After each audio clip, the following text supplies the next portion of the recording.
Hello, fellow mom and business owner. It's Heidi with WholesomeMoms.com. And I first want to apologize for these little stars floating across my screen this morning. My husband is not to return for a while, and my 5-year-old, who could definitely help me with this, and his little sister are at my parents' for the week. It's summertime, and so they're enjoying time at Mama and Papa's. That being said, we're going to go ahead and have these stars here and just be inspired by them because they're here to stay. I have no idea how to remove them.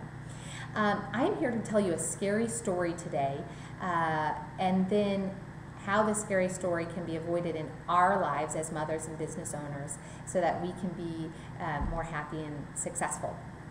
About 4 years ago, when I was dropping off Andrew at the Montessori school that he went to when I was teaching yoga and Pilates 25 hours a week at a studio nearby, we saw a very frightening scene. And what happened was each car that is dropping off kids would pull up in front of the back door, and the parents would drop them off, and the teachers would meet out there and take the kids in, and then that parent would pull off and the next one pulls up, and it proceeded like that.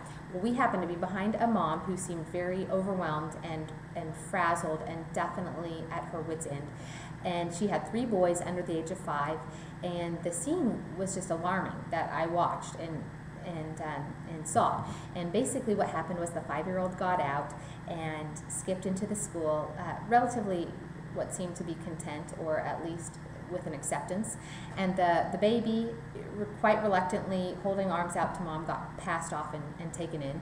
And then she had quite a significant amount of trouble with the 3-year-old. They played a little game of cat and mouse.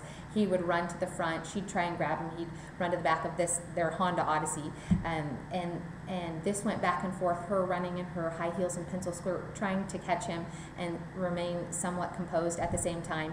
And then finally she was able to grab his ankle as he was climbing over from the back to go up front again, and pulled him out. And at which point he went completely limp, and purposefully completely limp, and at which point she grabbed his arm and then grabbed his sleeping bag and other possessions to take into the school, literally drug him over the parking lot, the gravel, and dropped him, dropped his arm, and he fell to the ground inside in the hallway, and kind of threw his stuff on top, and then kind of shuffled and marched back to her car and got in what was quite an embarrassing moment for her, I'm sure, and drove off. And I was stunned. And if you're a mother right here today, your heart is probably breaking, because that is a situation that none of us want to find ourselves in. But I am too wise now to know that we can't say that we're above it, and which is why I want to address it today, because we are moms and we are business owners, and we definitely don't want to go down the path where that would ever be the relationship we are creating with our children. And the best thing that I can say for you as you run your business to not do this is to write out exactly what you want your personal life to look like during the time of operation of your business, and then be very firm about not leaving those things to the side and sacrificing them to move your business forward. Okay, so I want you to get a pen right now. Go on, get a pen, piece of paper. I'll wait about 5 seconds. And what I want you to do is I want you to take 3 minutes just right now and talk about in your head to yourself and on your piece of paper what your ideal day looks like, because chances are it's probably not looking exactly ideal for you right at this moment in time. We always have stuff we want to fix and modify and change. For example, for me, that would be I want to be able to pick up my children from school at 3:30 or 3 o'clock or whenever they get out every single day. And then what does it look like to be able to make that happen? You list your priorities out and then figure out a way to make them happen.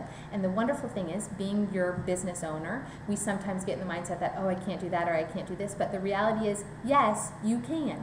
You're the sole decision maker for your business. You're the one that decides what your family looks like. You're the one that decides what your business looks like. So I want you to take a few minutes right now, I mean it, before you get up from this spot right now, write those out and decide, what do you want it to look like? What are you not willing to sacrifice? If you found this video helpful, I'd love for you to like it and come visit WholesomeMoms.com for more information. Thanks. Bye-bye.